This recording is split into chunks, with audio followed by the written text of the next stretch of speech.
The water for this drink. How much did we make today? 5 million? How much did we miss today? A billion.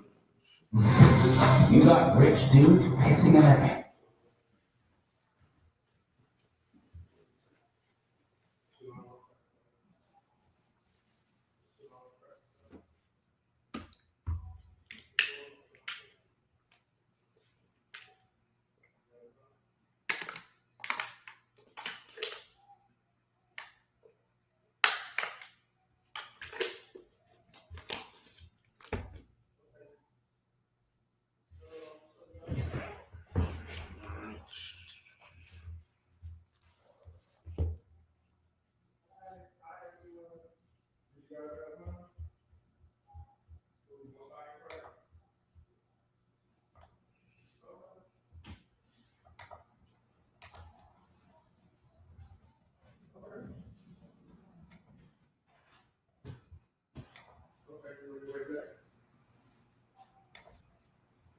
I'm in class, so I'll call you when I get done with the class, okay? All right, drive safe, bro. I'm gonna call you when I finish and we'll see if we can arrange it, all right? If not, it's gotta be in the morning though. All right. You have to see, I'm in Richmond right now, the class gonna start. Let's go to class. Let's go ahead and clap it up.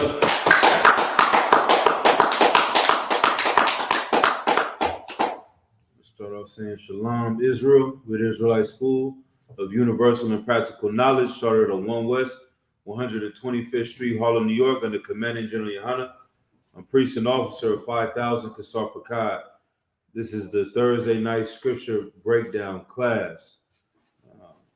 I like to say, we go back a little bit, give you what the ISUPK is about.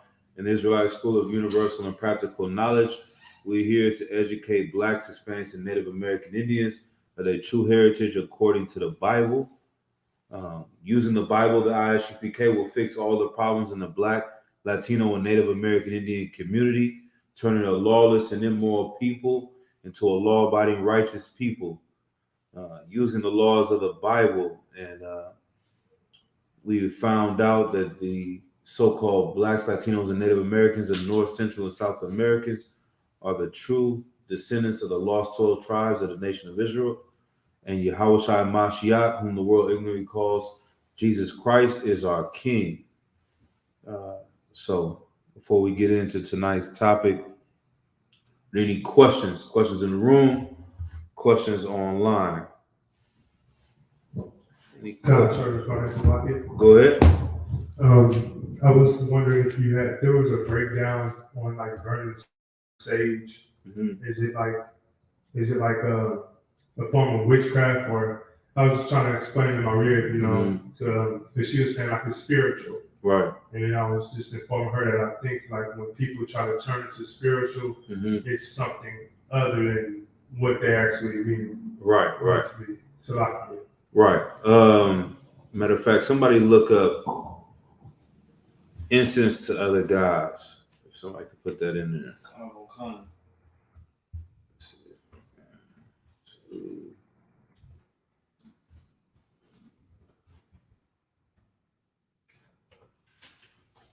Let's see. Think again. So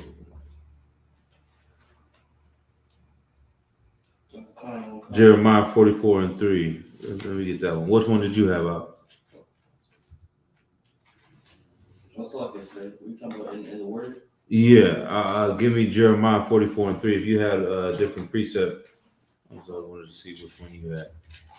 There are a few precepts.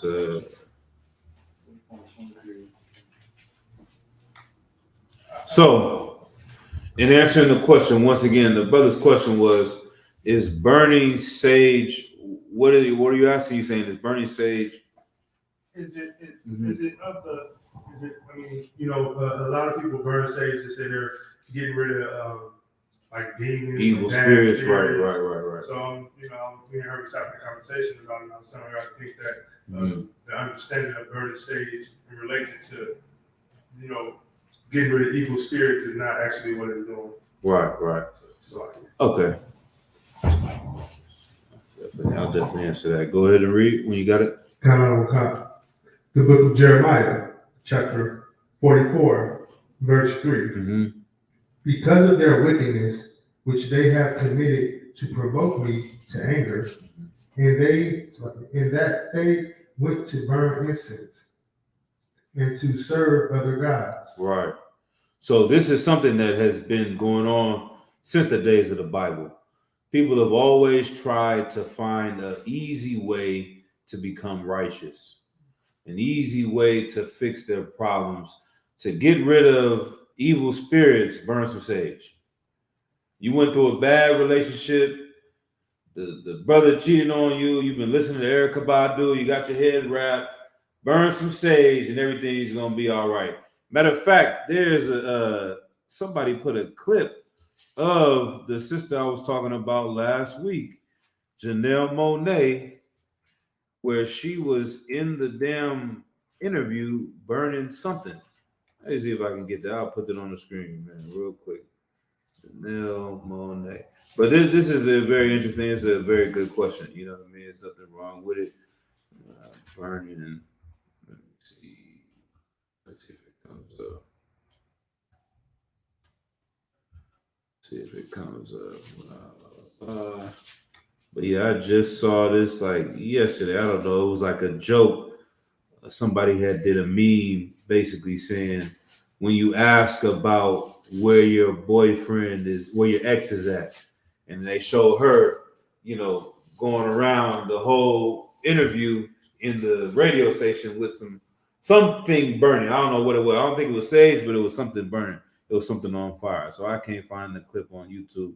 But that's something that people do as a way to be superstitious, right? Now, is burning sage unlawful? La. How do we know this?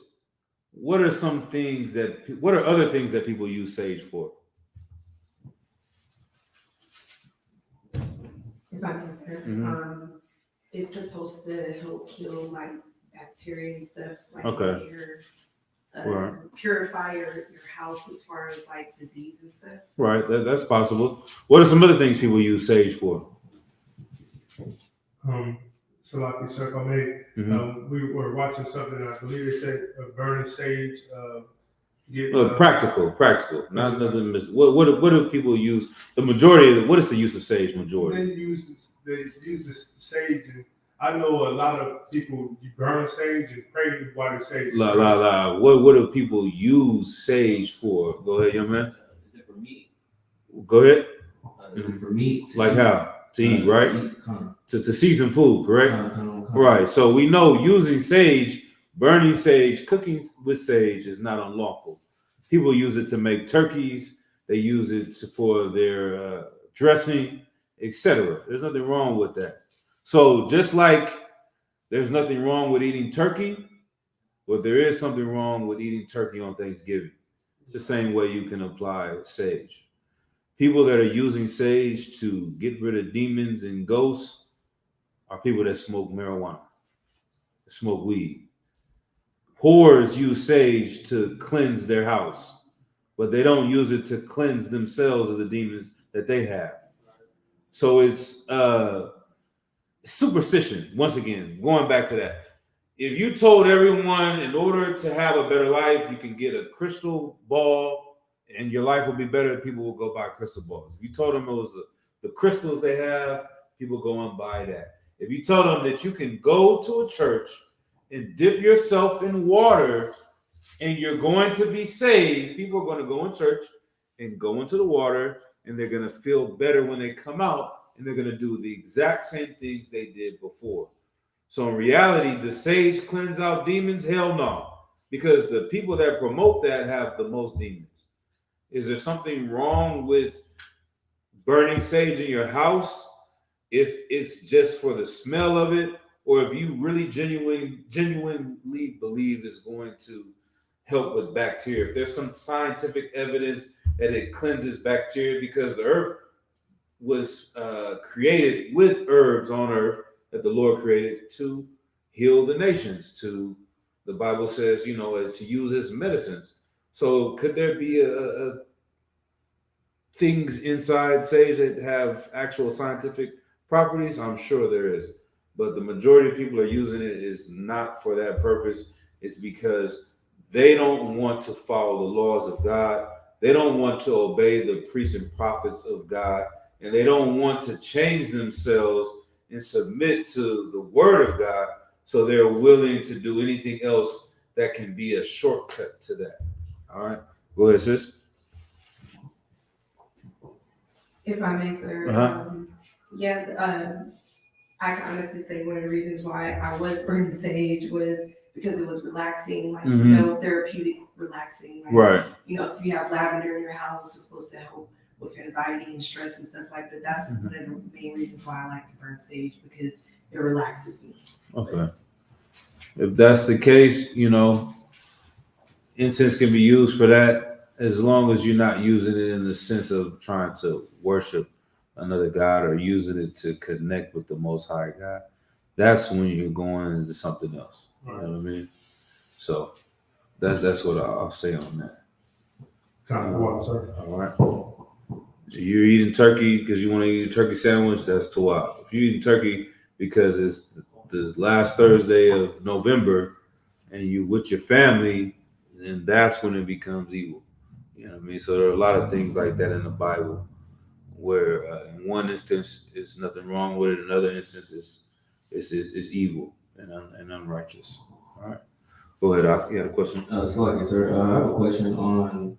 I caught myself as a slave and just with my friends, catching myself from saying the Salakia with the water, Right. or saying anything in Hebrew. Right. What's the take on doing that and people that are still in the world? Okay, give that brother a hand for that.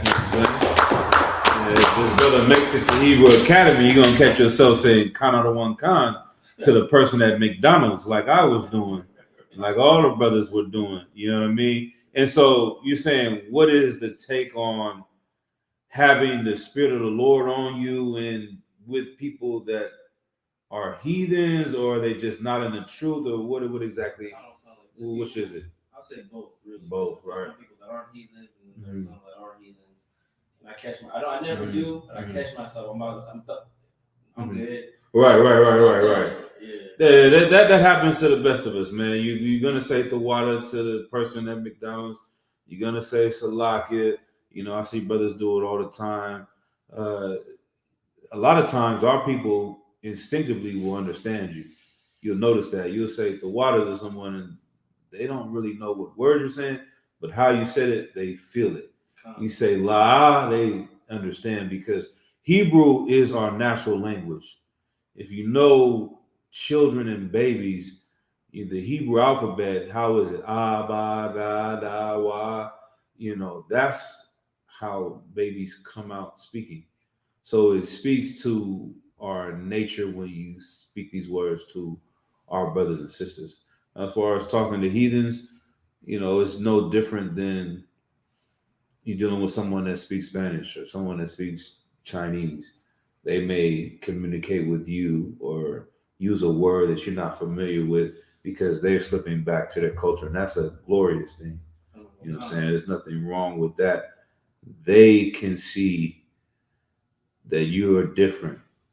And that's something that was taken away from us as our own language. And that's why it is important to get into these Lashawan Kodash classes. Me, myself, I'm speaking to myself, having our own language and teaching it to our people. I'll say this. One time we were flying back from, I believe, our first Passover with my rib, and we got on the train or the tram or on the airplane and started to say the Lord's Prayer in the Hebrew.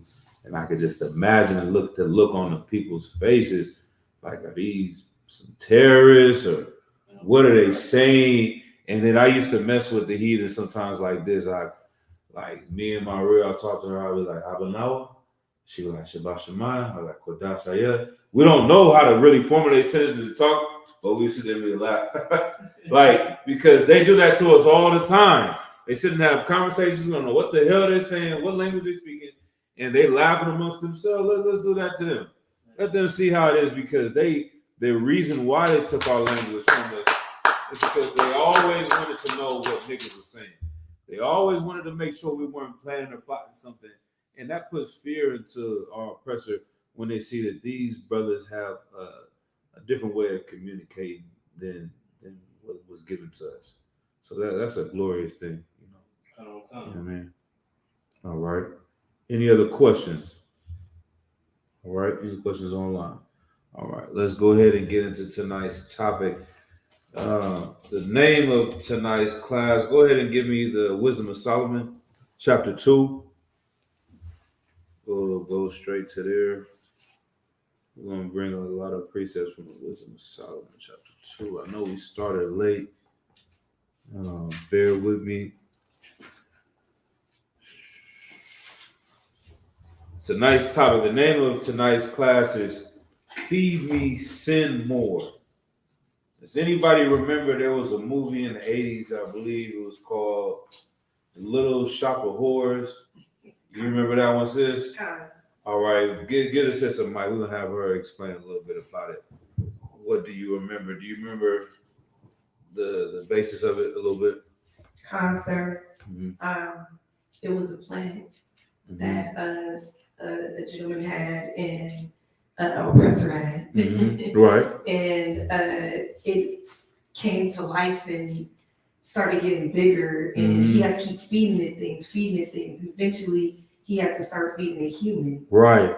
And as he fed the plant more humans, it got bigger and more out of control. Right. That's right. And then give her a hand for that.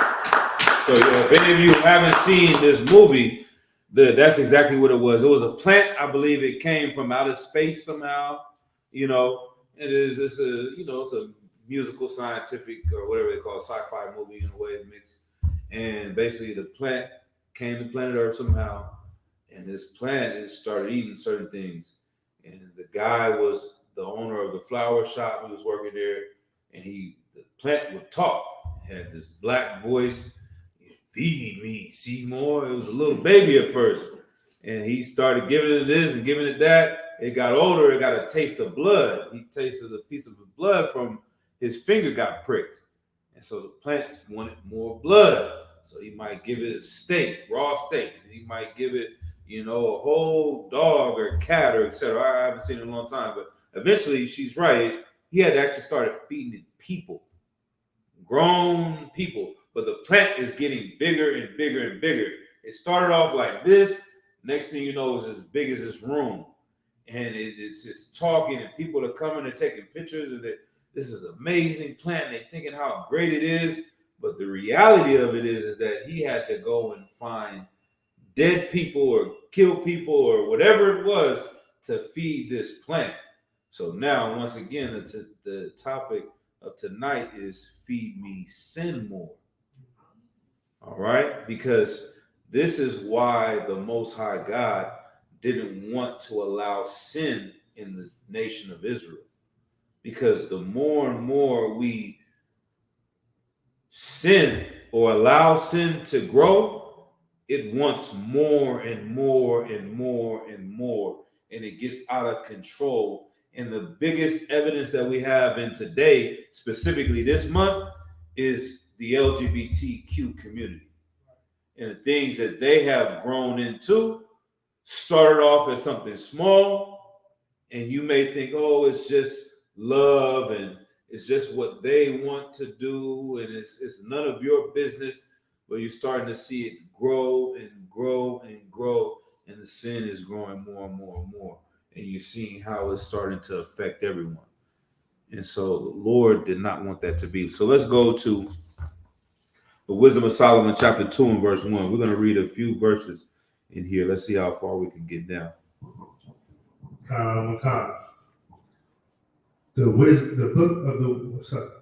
This is an apocrypha. The book of Wisdom of Solomon, chapter 2, verse 1. All right, let the young man read too. Oh, sure.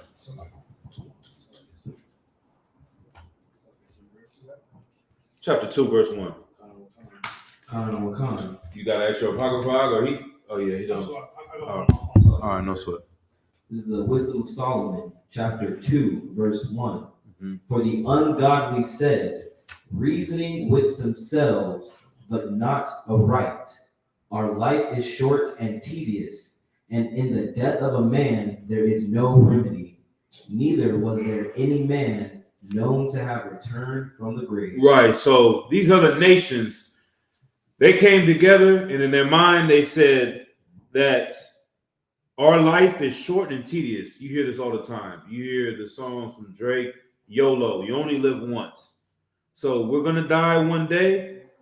There is no remedy for death, and no man has returned from the grave. Keep going. Verse 2.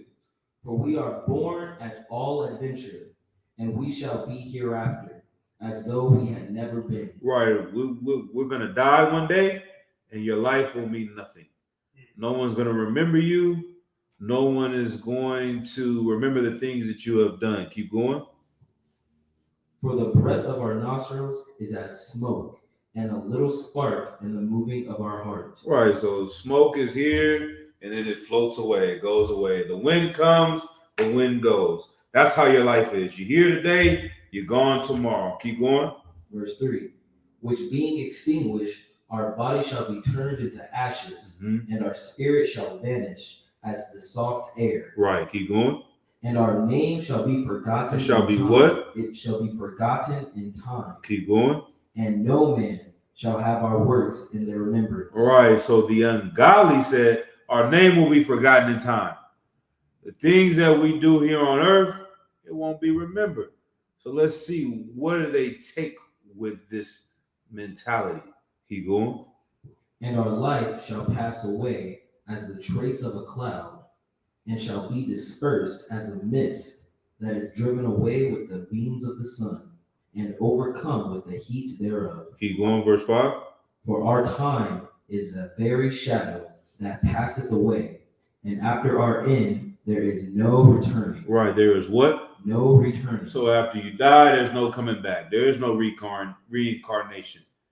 The ungodly don't believe in that. They're carnal. They see someone drop dead. They see grandpa drop dead. Grandpa doesn't get back up. That's the end of it. YOLO. You only live once.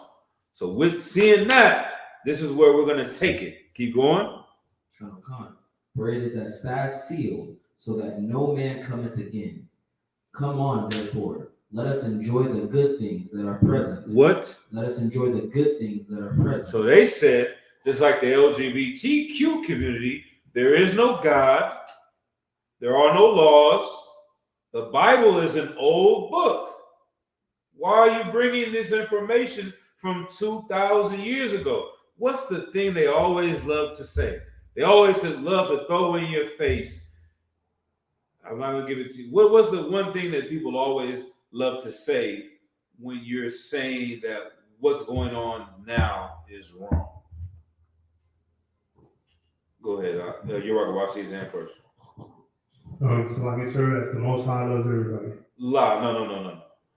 Like people in the world not dealing with the Lord.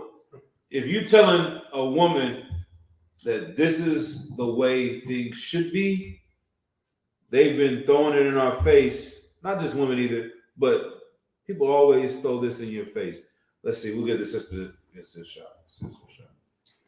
That might be the way that it is now, but it wasn't like that before. Right, and she's on it. You bring it all the way home. They always say the same thing. I don't want to give it away, but they love to remind you about something. The past. Lie. Go ahead. Let's see if the brother got it. And I'm being vague for a reason, but Times change. right. But how do they alert that to you? By telling you what this is. That's lucky, sir. The times change. Hold on, let me try it one more time. They let you know the times changed by something very simple, telling you this is 2023. exactly. And you will never understand that unless you were around in 2010. If you were in 2005, if you were in the 1990s, go look back at Martin or the different strokes or whatever the damn was, different world, whatever, any TV show in the 90s, they go, it's 1995. What you talking about? Well, women don't have to do that. It's 1993. Now it sounds crazy. It sounds like back in the day, some old school, but then it was the future. Then you couldn't tell anyone what they were doing was wrong based on the old ways because it's 1993. They said that in the 80s. It's 85. It's 83. Now they're going to tell you the same thing. It's 2023. That doesn't matter what happened back then. What's going on now is important. But they're always going to say that. And the things that are happening now are always going to become old. So were they right in 1983 or were they right in 1993? 2003 or 2013 or 2023? There's certain things that don't change no matter how much time passed. And that's why the Bible is important. So let's go back to where we're at. Read that again from where we at, verse 6. All right. Verse 6. Come on, therefore, let us enjoy the good things that are present. All right, let us enjoy the things of 2023. And Hold on. Let us enjoy the things of 2023. Molly is good today. 10 years ago, it was Percocets. 10 years before that, it was shrooms or whatever. You know what I mean? It was fizzles. 10 years before that, it was crack. Let us enjoy the good things that are present today. Keep going. And let us speedily use the creatures like as in our youth. Right, like as in youth. Right, keep going. Let us fill ourselves with costly wine and ointments, and let no flower of the spring pass us by. Right, so this is the wicked. This is the evil. This is the ungodly.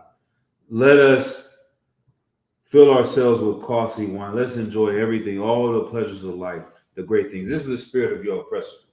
This is how Esau gets down. They are living YOLO to the fullest. Where we want to know where we learned YOLO from? We learned it from the white man. We learned it from the white woman. They want to live like the Greeks and the Romans, costly wine. They want to enjoy. What does it say right here? It says, let's smell all of the flower. Let no spring flower pass us. Anything that's pleasurable, don't miss out on it. You got to get there. There's another word for it. It's called FOMO. All right? We'll give a quick comment real quick, and then we're going to keep moving. If I may, sir, the term YOLO didn't necessarily get too popular until it came out in the song, which, by the way, the oppressor approved for that song to be made by, was it Drake, I believe, right? Yeah. And then that's when everyone started saying, oh, YOLO. Right. You know, some of the brothers and sisters that say YOLO, they in the grave right now. They said YOLO that night and didn't make it home. Who you were telling me about that, right, as well. You said it's interesting that some people are going to go out tonight and they're not going to come back home. I think you said your rib said that, right? That's a very true statement. And that's one thing I was telling the brother is something that we should go out and say to the people at camp, because that might warn a brother that no one ever thinks that's them. When they go out tonight, they don't think, damn, every year on 4th of July, 5 niggas get killed. Right. That could be me. They're not getting dressed thinking that in their mind. They're not being on guard. They're going out and saying, YOLO, you know what I mean? You only live once. Why would I miss celebrating 4th of July? Because some nigga on the corner told me we shouldn't celebrate it? Because the Bible said it. This is 2023. There wasn't no 4th of July there. It wasn't Molly's in the Bible. It wasn't perks. It wasn't none of that. So they don't know what they're talking about because it's 2023, all right? But this is what's been going on since the Bible, which lets you know the Bible is right. They were doing the same thing back then. YOLO is in this book. And that's how these evil, ungodly devils were living. All right, keep going. This is the book of Wisdom of Solomon, chapter 2, verse 8. Let us crown ourselves with rosebuds before they be withered. Read. Let none of us go without his part of our voluptuousness. Let us leave tokens of our joyfulness in every place, for this is our portion and our lot in this. For this is our portion and our lot is this. Right. So let none of us go without his part of our voluptuousness. our greatness, our fullness. Let us go all around the world. Let us leave tokens of our joyfulness in every place. It sounds so great and wonderful. That's the LGBTQ community. There's rainbows everywhere. It's all about peace. It's all about love. It's all about unity. What are some of the things they say? It's what's the word? I hate this word that they use. It's acceptance, and it's another word for acceptance. Go ahead. It's like it's their tolerance. That's it right there. Tolerance. It sounds so. Somebody look at what tolerance means as well too. Baba Bashar. That sounds so honorable, to tolerate other people, to accept other people for who they are. You sound like such a righteous person, joyous person. Even the word gay in itself. So like, hopefully we don't, lose our channel. But even that word originally meant what? Somebody else. Or go ahead, out. What did that word originally mean? G-A-Y. Oh, I mean, to be happy. Exactly. It took that word and made it seem, you know what I mean? You see the plans of Satan. The rainbows, happy, tolerance, unity, peace, joy. All these things are a part of this community, but behind it, the reality of it is child molestation, is disease, is selfishness, is abuse. Does anybody know? Has anybody ever heard this before about lesbian women and the abuse that goes amongst lesbian women? The fights that they have, the black eyes. There was a sister that was on World Star last week. This woman beat her like a runaway slave. It's the only way you can describe her. Eyes bulged up. Go ahead up. So like, sir, if I may, you also have some. It's crazy, but even as far as how pimping. Mm-hmm. Now you got lesbian women pimping each other. Right. So when she get on the line, instead of letting the man on her, she go to that woman start getting across her head. Yeah. No, that's something that has definitely been going on, and is I'm sure is growing in this time and day and age, and it's something that it won't be seen the same as if a man was doing it. Both are wrong, but one will be more accepted because it's two women, and that's all a part of this culture. But let's keep going. It says so. Oh yeah, did we get that definition out? Tolerance. There are two definitions of tolerance. The first one is the ability or willingness to tolerate something, in particular, the existence of opinions or behaviors that one does not necessarily agree with. Right. Yeah. That was the second part of it? What's the second part? The second part is the capacity, which I think is better, the capacity to endure continued subjection to something, especially a drug or environmental condition, without adverse reaction. So that's like saying you have a tolerance for like alcohol or crack music. The first one, the last part of that first one is more on it. So what's the last part of the first one? The existence, in particular, the existence of opinions or behaviors that one does not necessarily agree with. Right. So that's what tolerance is. We have to accept things that we don't agree with and act cool about it. You got to sit next to this person that says, call me man. And the man's voice is deeper than yours. You got an Adam's apple and his goddamn soccer, goddamn, you know what I mean? Is right there. You know what I mean? Like, Salaki. This is ridiculous. You gotta call this person a woman when you know in your mind it's not a woman. You have to tolerate that. No. The Bible, there's no toleration in this Bible. The Bible says this is right, this is wrong. Year 1, year 2023. The year 3000 is going to be wrong. Ain't no changing of the time, right? But that's how they, brainwash people, because everything sounds so nice and pleasant. That's why they use the word joyfulness in here. All right, let's read from "Let us leave tokens of our joyfulness." Read from there in verse 9. Let us leave tokens of our joyfulness in every place, for this is our portion, and our lot is this. Verse 10. Let us oppress the poor righteous man. Let us not spare the widow, nor reverence the ancient gray hairs of the age. Right. So since we're about living to the fullest and to the max, let us oppress the poor righteous man. He has morals. He has standards. We can come up upon him. He's not going to sell heroin. He's not going to sell crack. He's not going to pimp women. So let's oppress him. Let's push him down. Let's oppress the widow. Let's oppress the elder people, because these are the things that the Lord loves.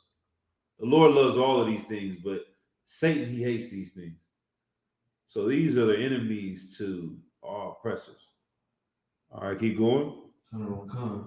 Let our strength be the law of justice, for that which is feeble is found to be nothing worth. Right, somebody can break that one down. Read that one again, and somebody can break that one down. I'll be impressed. Verse 11. Mm-hmm. Let our strength be the law of justice, for that which is feeble is found to be nothing worth. Right, feeble means to be weak. That's a hint right there. You're right. You want to take a stab at it? Come, sir. Let our strength be the law of justice. Just meaning like, let our numbers be the law. Right. Because you see, like, for instance, if I may, Mm-hmm. the number of the LGTR, for instance, I did a TikTok. Right. And I found out that in 1999, Bill Clinton declared the month of June, Gay Pride Month. Right. Then I read a little bit more, and I found out in 2011, Barack Obama decided to change it from gay, because at first it was Gay Pride. Mm-hmm. He changed it and added in all the alphabets. Yeah.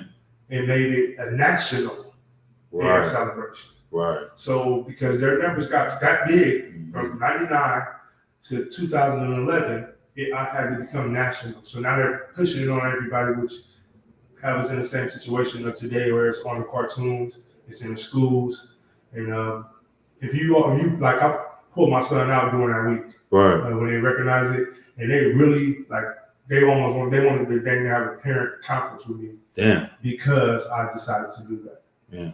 Yeah, brother. Yeah. That's why this Bible is important, and precepts like this are important. So once again, and there's another thing. Read it again too, and I'll break it down. Everything you said was on point. Let our strength be the law of justice, Mm-hmm. for that which is feeble is found to be nothing worth. So what does that mean? Last part. Then I'll go ahead and add on to it. For that which is feeble is found to be nothing worth. Mm-hmm. Meaning, if you don't have numbers, Mm-hmm. you're worthless. Right. If you're not following if it's more of us sinning, Mm-hmm. then we are the ones that matter. Right. Yeah. All right. Get it over there. Amen. So once again, read it again. I'll break it down as well. Mm-hmm. Verse 11. Mm-hmm. Let our strength be the law of justice. Right. So there is a saying amongst Esau that they'll say that what is might is right. You ever heard that one before? Meaning who has the guns is the ones that's in charge. Let our strength be the law of justice. Not what's right and what's wrong.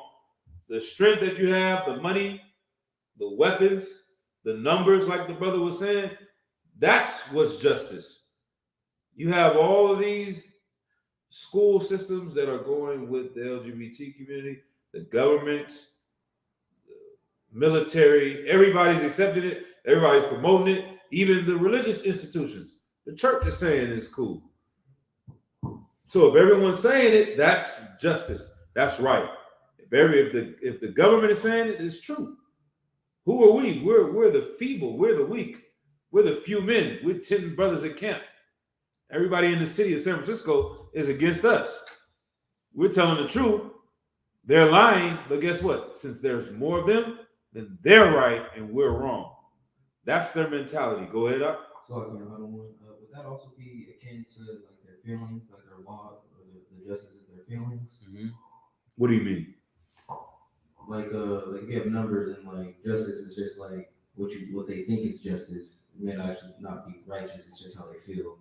Right, exactly. So what will be an example of that? Marijuana. You know what I mean? The numbers say they voted for it. They said it was legal. It's legal. It's right. For 100 years or 50 years, it was wrong. Now the majority of people say it's right. It's right. Before they said two men couldn't marry each other. Now the majority said it's right. It's right. That's it. There is no objective rule of law. It's subjective. Objective means outside of your opinion. So this is a line. It's gold. But in your mind, you could be colorblind and you see it as black. But outside of your opinion, in my opinion, the reality would be that it's gold. That's objective. Subjective is Uriah sees a red line, you see a black line, I see a gold line. That's your subject. That's your opinion. But objective is outside of all our opinions. That's the truth. The truth doesn't matter, it doesn't change versus what you see. It's always going to stand. But when they're living in their own mind, it can change with the majority. If y'all three say it's black, then we're gonna say, well, it's black. Even though I'm like, nigga, this is gold. You understand what I'm saying? That's what they're doing with us. You know what I mean? They're telling you that is a woman. You're like, nigga, that is a man. No, a trans woman is a woman. No, nigga, that is a boy, Damon. No, you see a woman, you see a woman, you see a woman. He in the UFC, pile driving, bloody nose, black eyes, a grown man beating a woman to death. Somebody's daughter. Good night. A father be on the sidelines with the pistol. You know, Craig's mama had the Glock, and that was her son fighting another man. She was ready to shoot a nigga. Nigga, what? There's a grown man in there beating my daughter. Man, y'all niggas tripping. Salaki. Go ahead, sis. If I may, sir, and they're bringing that to our children, even through nursery rhymes. Right. Like there's one particular nursery rhyme. It's kind of short. It's called "If I Had to Pick the Pigeons Bright and Gay." Yeah. And it's like a short little nursery rhyme, but these are the things that they're promoting to our children. Right. Because when they see the word gay, they make the terminology for gay in a nursery rhyme is happy. Mm-hmm. So now you got your kids running around talking about I'm gay, but they're trying to say I'm happy. Yeah. Yeah, that's the brainwashing, and that's why the UPK is so important. That's and right. The work that brothers are doing here is so very important, because without this little sanctuary, who else will speak the truth? I'm dead serious. Like, out of all the fake Israelites, have you ever seen any of them talk about homosexuality? I haven't seen it one time. I haven't seen IU. I haven't seen the Purple. I haven't seen the Glorrillas. None of them. They don't talk about it because they're scared of the majority. The strength is the law of justice. They'll talk about their president. A lot of them don't even say the white man is the devil. You understand what I'm saying? They don't even say the oppressor is the devil. At least, if you, okay, I get you trying to be on YouTube, you're not going to say the oppressor is the devil. Why is that? Because they want to be friendly. They want to blow my mind. They want to have, but it was already in the class. We brought it out. They want to have Numbers. that. Okay, I'll take that too. We looked it up though. They want to have. Tolerance. There you go. You know what I mean? The more they tolerate, the more they can have numbers. It goes hand in hand. Go ahead, Doc. So, like you, sir, I actually was going to say that's probably why their members are, joining so they're growing so fast, Right? Because they don't have a how can I say a limit. Right. They don't say, okay, well, We want blacks and Hispanics, Mhm. but we want you to be this. We want this way. Right, You know, we want real soldiers. That's what the UPK said. We want soldiers. right, And then, you know, they probably said, we just want Israel. exactly. That's a lot. And Israel has become Africans. Israel has become Indians. Israel, you can have dreads. Israel, you can have line up. Israel, you can be effeminate. Israel, you can be a homosexual. Israel, you can do everything except have more than one wife. That's the things you can't do. You see what I'm saying? That's how evil it is. The things that are right become wrong, and the things that are wrong become right. And it's because it grows the numbers. More women are willing to go to a congregation that says your husband can only have one man. You ain't gonna have no sisters in there that are stand up. They're gonna be, oh yeah, man, this school is saying they can have more than one wife. That is a hard thing to do. That's the narrow way. Every church says the other thing. That's easy. Of course you want to be there. They're feeding your demons. Right. But here we're fighting the demons. You're battling the demons. You mean to tell her I can't have dreads? God damn. I like my dreads. All right. You mean I can't smoke weed? But the Bible says all the herbs are for the healing. You want to find a way. You want to go to a group that tells you you don't have to change. That's what's going on with that. But here, when you're intolerant, let's get that on a shirt. Intolerance. What's the opposite of tolerance, nigga? Is not accepting things you don't believe in. We don't accept a goddamn thing we don't agree with in the UPK. Man. It's one way or no way, the highway or the byway. That's it. It's the Lord's way or nothing. That's it. Go ahead, sis. And if I may, you have groups that will sit there and speak about our brothers and sisters. They'll call us, excuse my language, or they'll say disrespectful terms to our Native American and Latino brothers and sisters as well. But then they'll sit there and won't say anything about the oppressors. Right. And, that's something that just means they're just not living within the truth because they're not being honest and real with themselves. Damn right. Damn right. All right. We're already at 9. We barely outside of these first precepts. Let's move through quickly for time's sake. We're going to hold comments for now. Let's move through to get some of these precepts out. I get long-winded too. It's a lot. All right. Let's go. Verse 12. Therefore, let us lie in wait for the righteous, because he is not for our turn, and he is clean contrary to our doings. Even they recognize he is clean to our contrary to our doings. Like they want to set up the people that are speaking the truth. They want to stop us from bringing this truth out because we're not for what they're doing. And us being clean makes them feel dirty. That's what it does. If everyone's saying you're right and you're okay until you meet someone that's intolerant and doesn't tolerate you, then you will feel fine in what you're doing.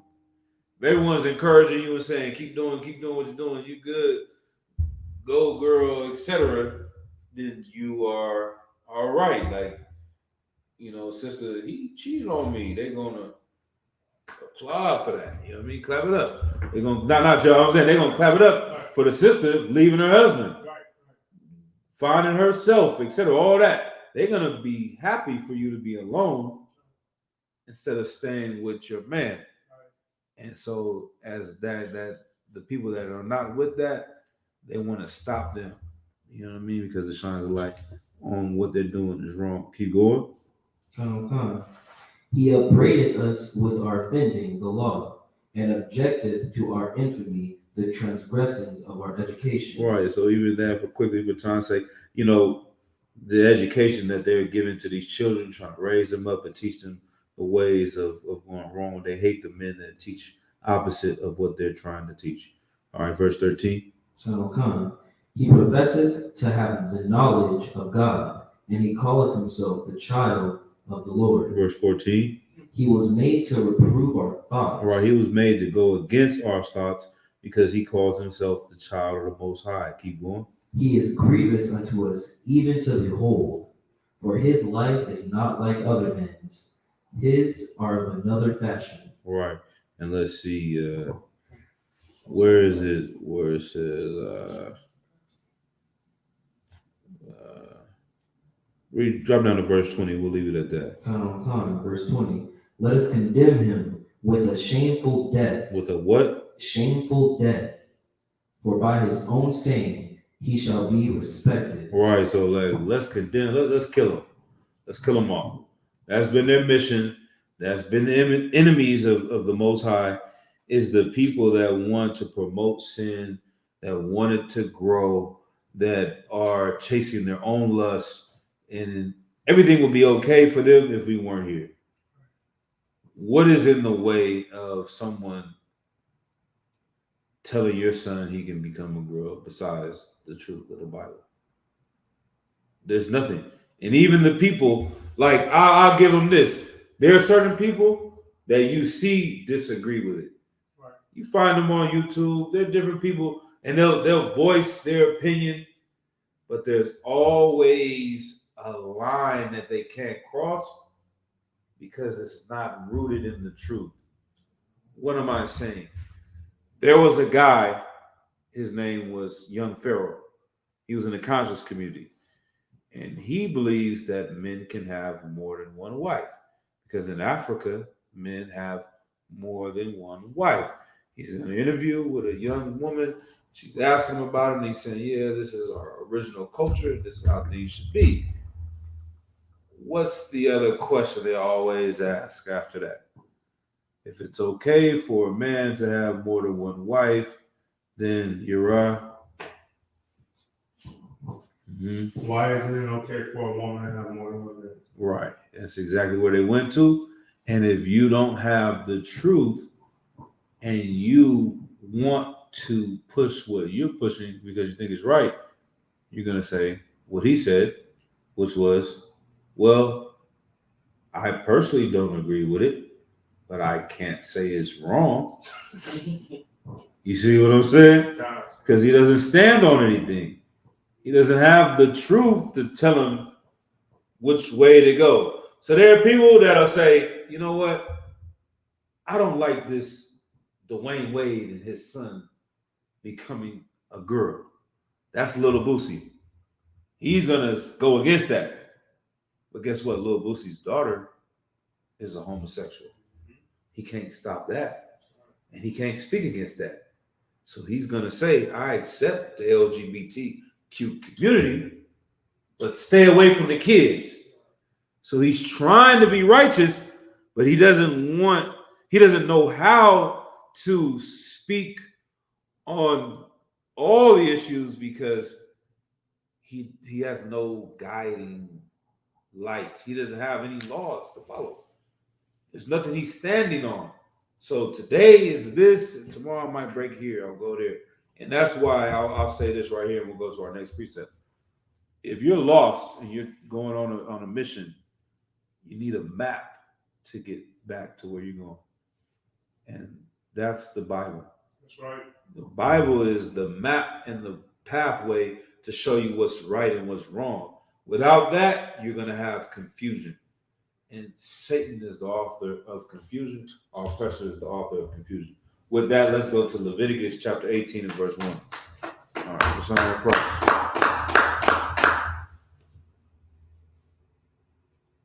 Leviticus 18.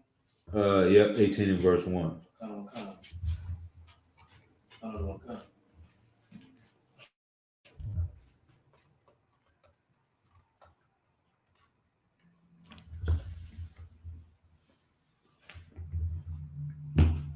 Go ahead when you got it. This is the book of Leviticus, chapter 18, verse 1.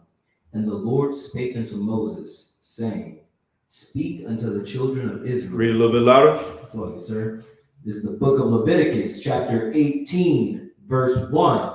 And the Lord spake unto Moses, saying, Speak unto the children of Israel, of all the nations, the children of Israel, to the Europeans, the children of the Israel, Asians. the children of Israel, Keep going. and say unto them, I am the Lord your God.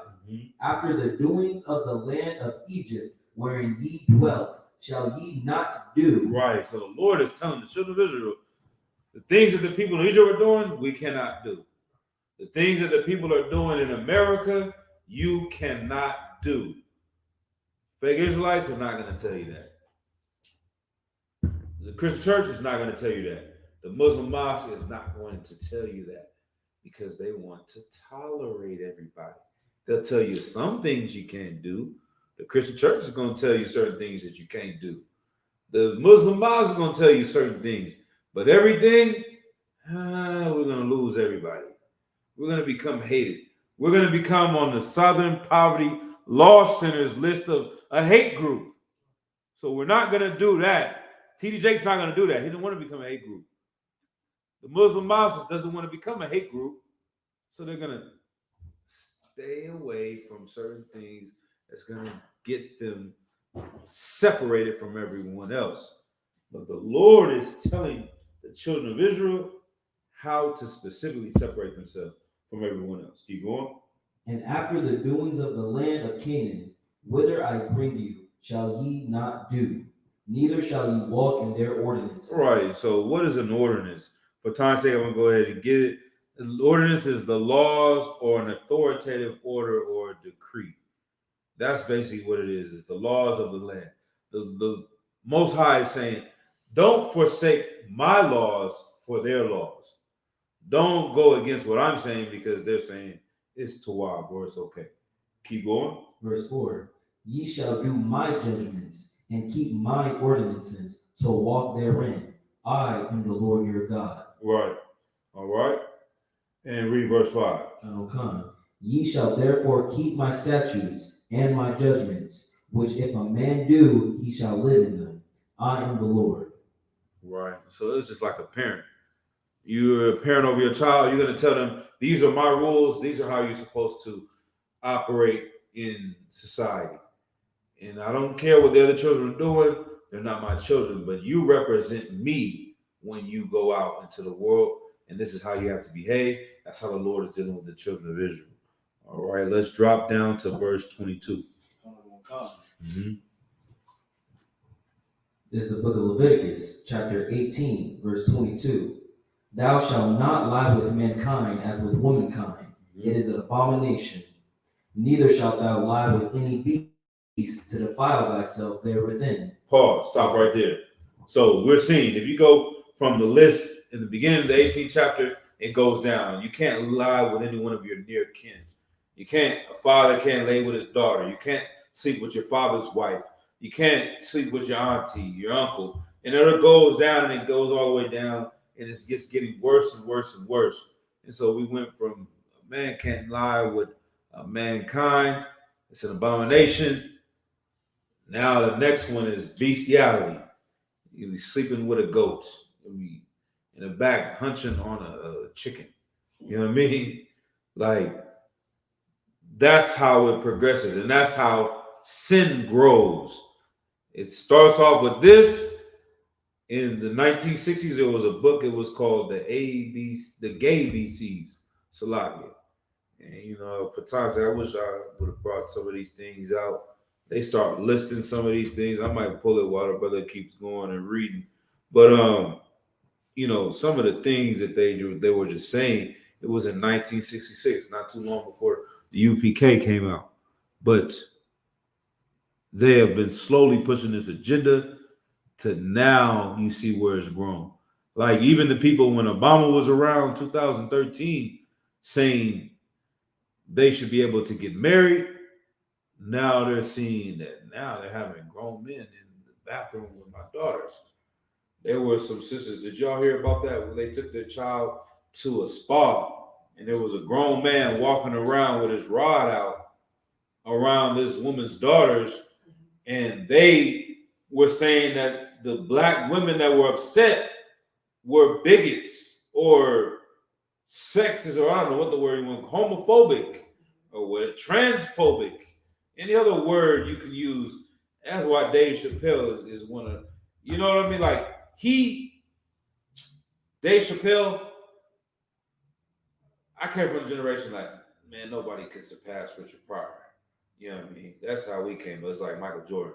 But now in these past couple of years, I'm like, damn, you damn near got to give it to Dave Chappelle because he's saying things against these people that no one else would say, and he's speaking the truth.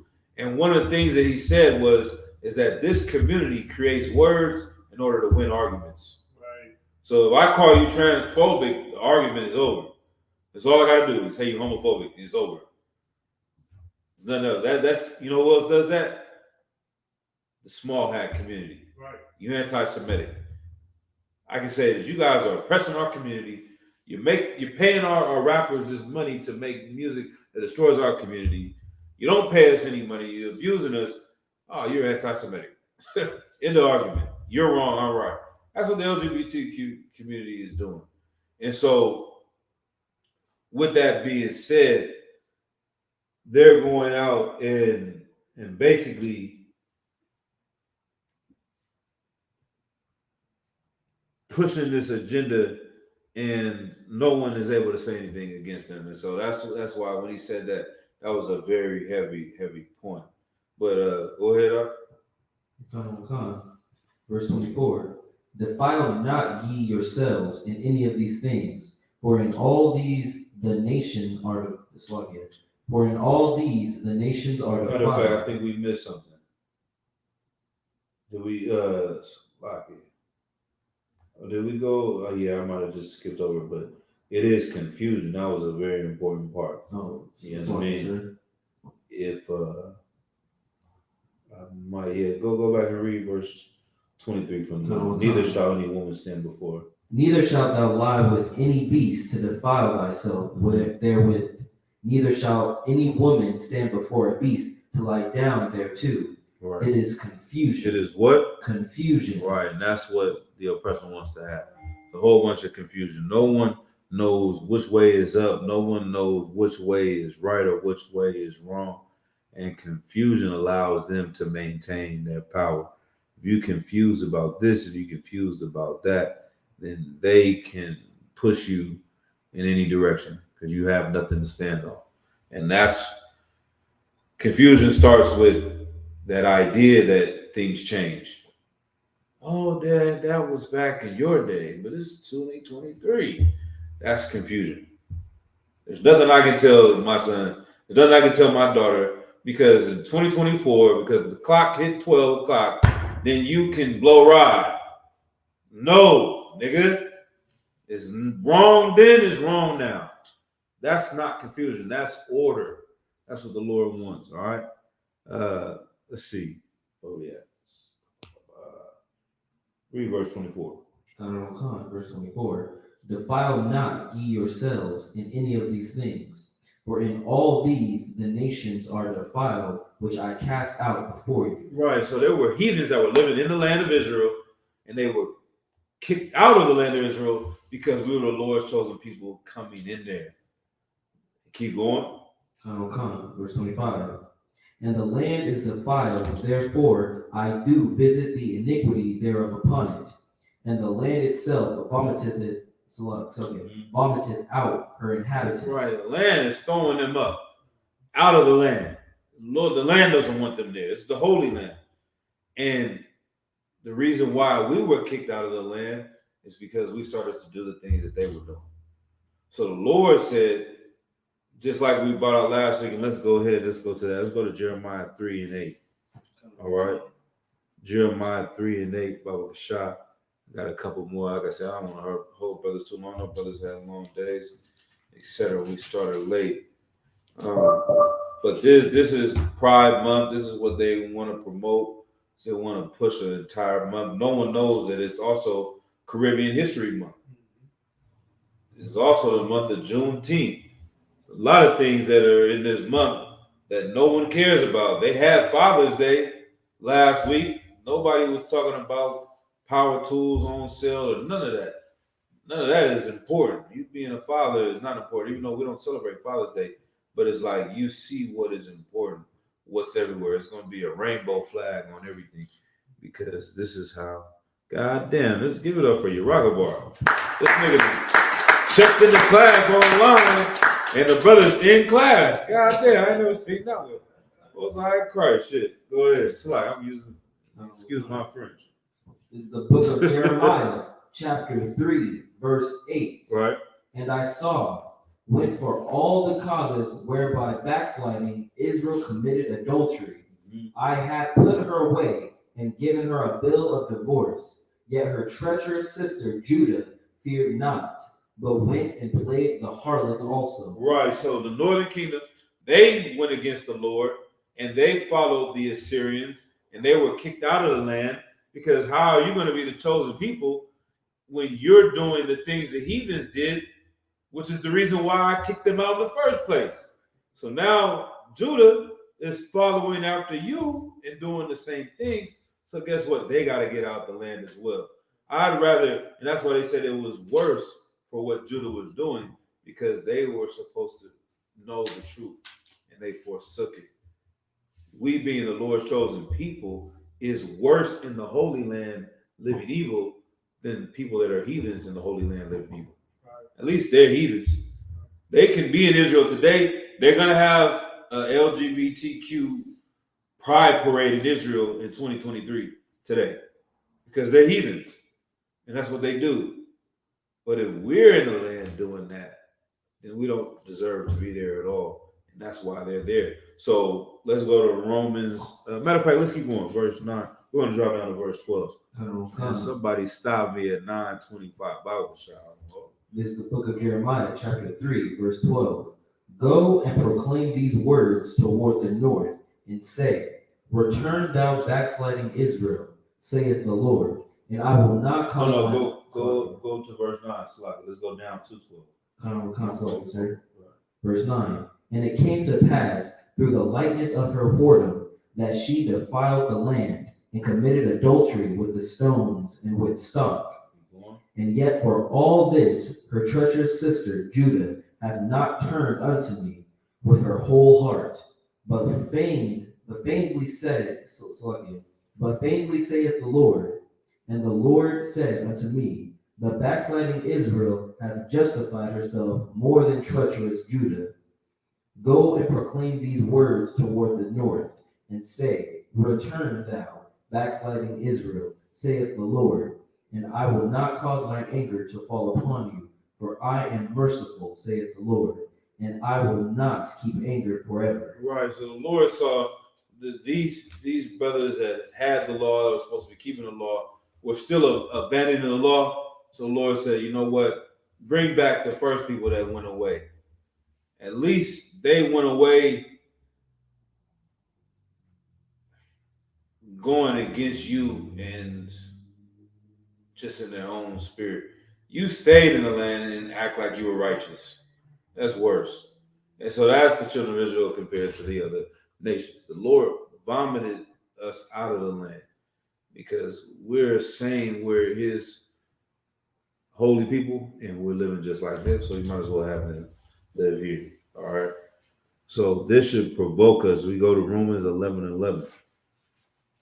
And I don't want to confuse brothers and sisters. I'll break it down as well to explain.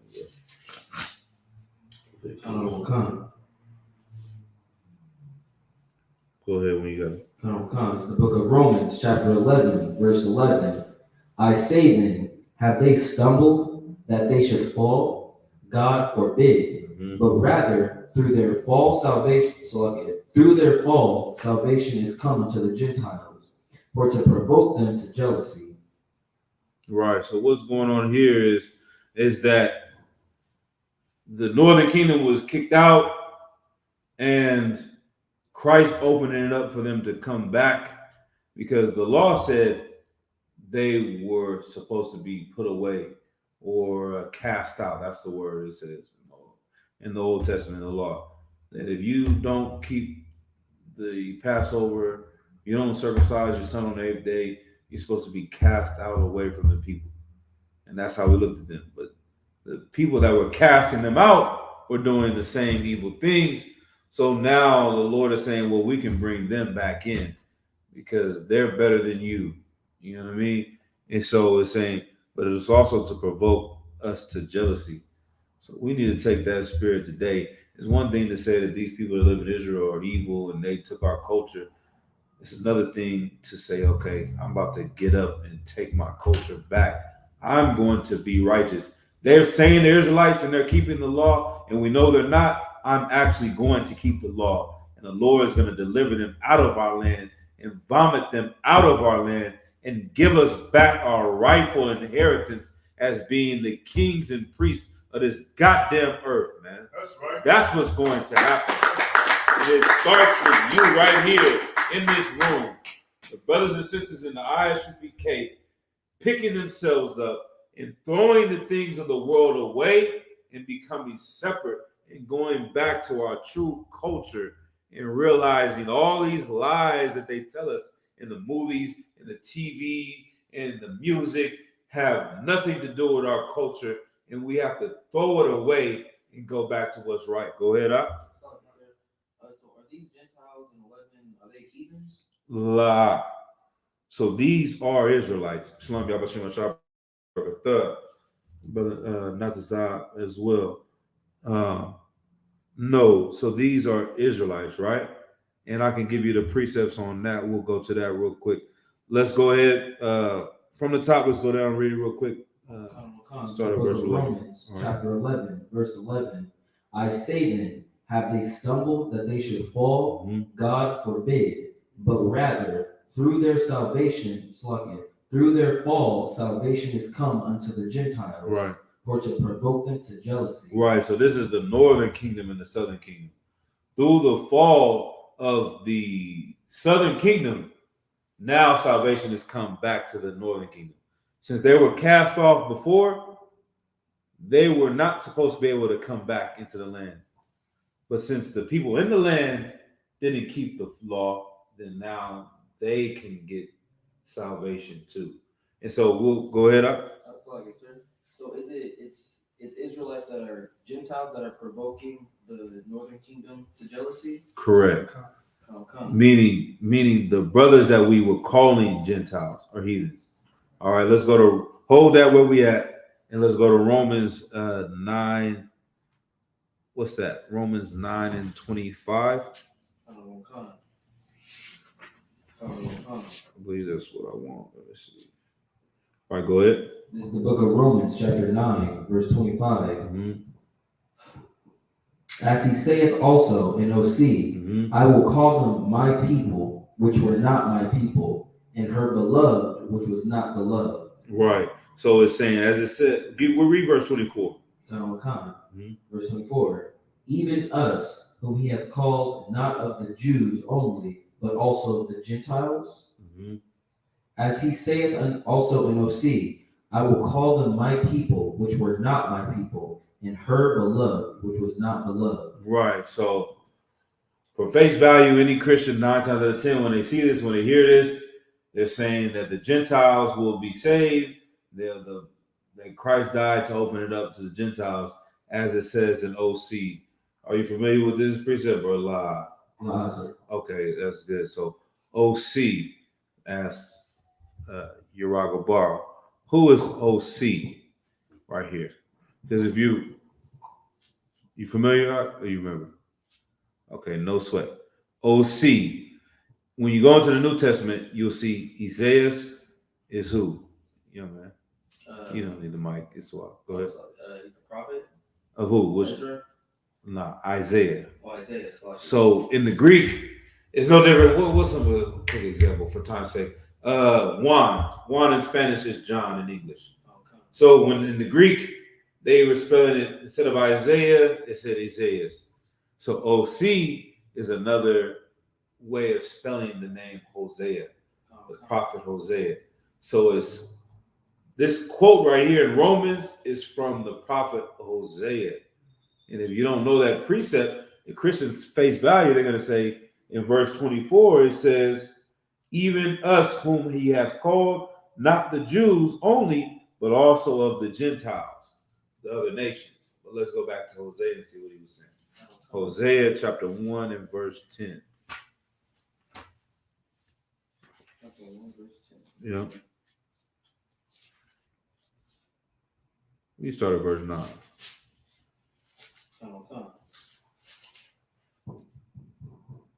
This is the book of Hosea, chapter 1, verse 9. Mm-hmm. Then said God, call his name, Lo Ami, for ye are not my people, and I will not be your God. Right, so he said, call his name La'ah Amah. Like your name, La'ah, not my people. It's not my name, you know what I mean? You are not called my people, and I will not be your God. Read verse 10. Verse 10. Yet the number of the children of Israel shall be as the sand of the sea, which cannot be measured nor numbered. And it shall come to pass that in the place where it was said unto them, Ye are not my people, there it shall be said unto them, Ye are the sons of the living God. Keep going. Verse 11. Then shall the children of Judah and the children of Israel be gathered together and appoint themselves one head, and they shall come up out of the land. Right, so this is what he's saying. In the place where they said, this northern kingdom is not my people, now at this time in the future, they will appoint themselves one king who is Christ. And he is going to bring them back, and now they will be called the sons of the living God again. They will become the chosen people again. And that's what was going on here. These Gentiles who were called not my people because they went and lived like the heathens, now will be called his people again because they're returning through the grace and mercy of Christ. So that's what's going on in Romans 9 and 25. And then we go back to Romans 11 and verse 12. Yep. So all that is saying, okay, the water too, appreciate that. And all that is saying is all that is saying is that the people that were in Jerusalem, so keeping Passover, keeping Hanukkah, keeping whatever the circumcision, they were still not following the law and the spirit of the law. And so now Christ opened it up into the Gentiles or the heathens who are our brothers, is to provoke them to jealousy to want to follow Christ. Because how is it that these brothers that have been living amongst these other nations and living like them, how are they more righteous than us? You see what I'm saying? And it's almost like somebody that grew up in church their whole life, right? You grew up in church. This is a perfect example. I'll explain it to you like this. You grew up in church. You've been in the choir. You've been watching TD Jakes. You went to Sunday school, Wednesday class, every damn event the church has. But guess what? You still smoke weed. But this brother over here was a gangbanger, went to prison. He stopped smoking weed. He and the Israelite group, and they stand on the street and they cuss. They say, "God damn, white men, the devil," and they do this and they do that, and they, you know what I mean? They drink liquor. He like, God damn, how is this brother who looks like a thug and a nigga? That's what the purple people call us, you bunch of niggas. You on some nigga time.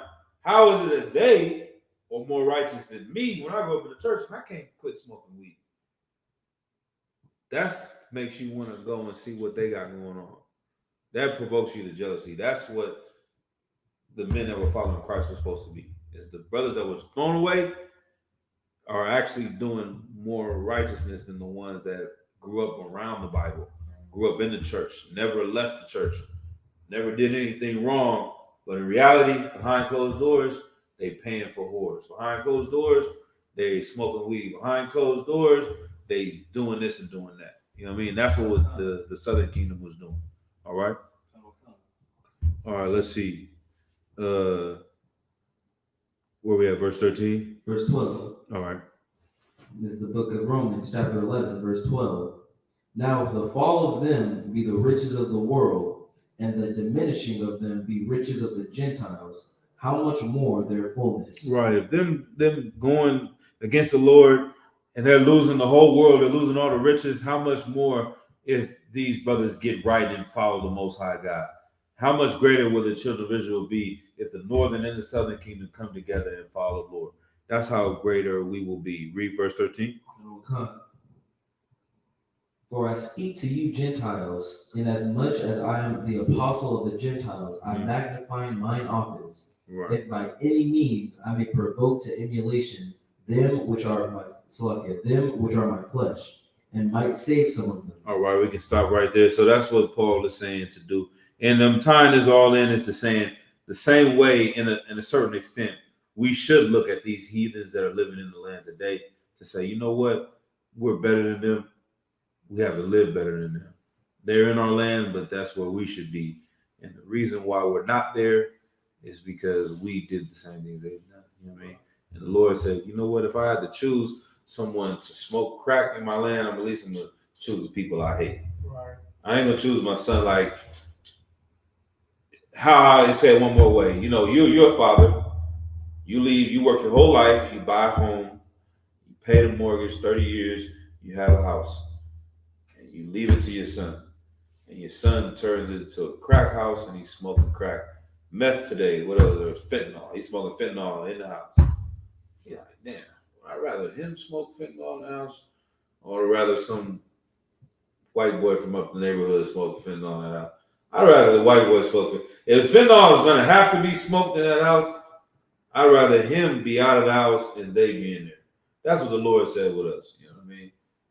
And you be out the house, you're like, damn, I used to have a house. I'm on the streets. I need to call Black Lives Matter because the police is choking me out and I'm, you know what I mean, getting treated like a slave and all. I used to have a house. I used to be somebody like, you know what? I'm gonna stop smoking fentanyl. My father gonna give me that house back. He gonna kick out that white boy that introduced the fentanyl to me. He gonna kick him out of the house. I'm gonna clean it up and I'm gonna live good. You know what I mean? But for time's sake, we definitely will go ahead and end it right here. I got a few more precepts. I might just pull that next week and then we'll go into another topic next week. You know what I mean? Unless anybody got any other questions or comments, we can go ahead and close out the class. All right. So with that, overall, like I said, the wages of sin is death. And originally, if people were partaking in this LGBT activities in the Bible, they were to get stoned. They were to get put to death because how it has grown. And today, I believe, let me see, you know, I said I'm going to stop, but just if I made to kind of bring it on home, let me see how many.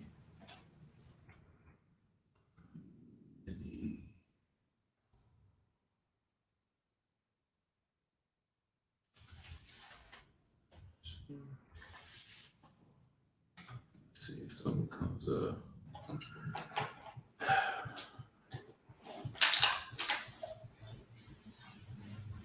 From scoliosexual to gray gender, San Francisco has 130 gender options for income program. 130 gender options. These demons are on top of demons on top of demons.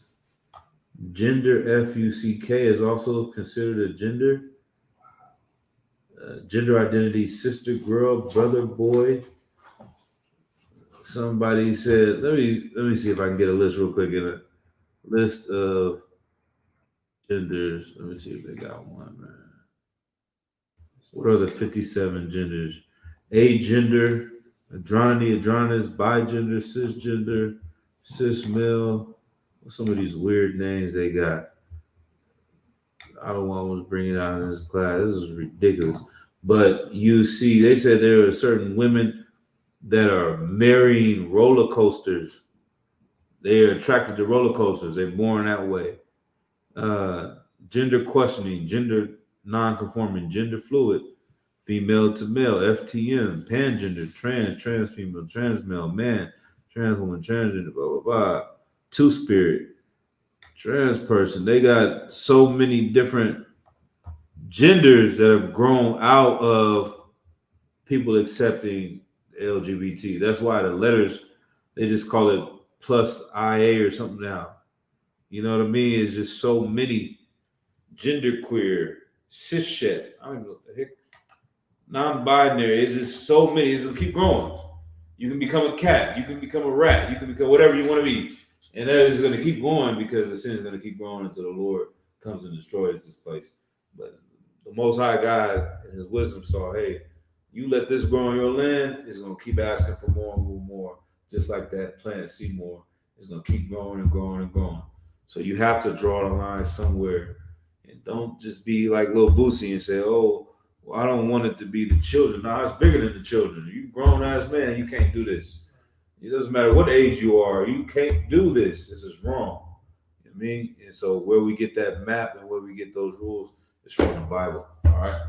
And so that's how we know it's true, because we see how out of hand it's getting. But with that, just go ahead.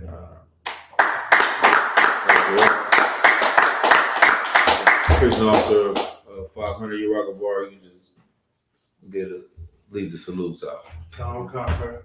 Men of Israel, Amajim, which means to stand. Men of Israel, we're going to give one courteous salute to the teacher.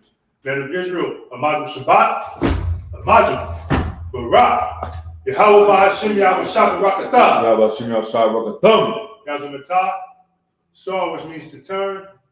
Sisters, Amajim, which means to stand. Men of Israel, we're going to give one courteous salute to the sisters. Men of Israel, Amajim Shabbat, Amajim, Barak, Yahweh Shemar Alatham B'Hashem Yahushua. Yahweh Shemar, Yazamatah, dismissed.